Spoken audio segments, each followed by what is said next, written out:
Are you concerned about the safety of your DNA data on 23andMe? Let's help you protect it. With millions of people affected by data breaches, protecting your sensitive genetic information has never been more crucial. In 2023, 23andMe faced a major data breach affecting 7 million customers, raising serious concerns about data security. Did you know genetic data isn't fully protected by HIPAA? No wonder many are choosing to delete their data.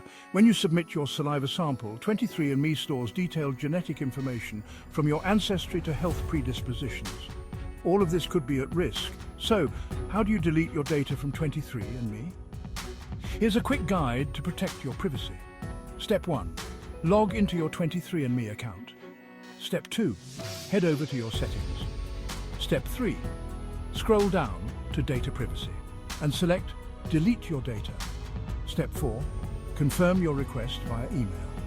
Deleting your data is a critical step towards safeguarding your privacy. Your genetic information is unique. Don't let it fall into the wrong hands. After deletion, your sample will be destroyed and your data will no longer be used for research. For more tips on how to protect your privacy online, subscribe to our channel and check out Clean Data for ongoing monitoring of your personal data across multiple platforms.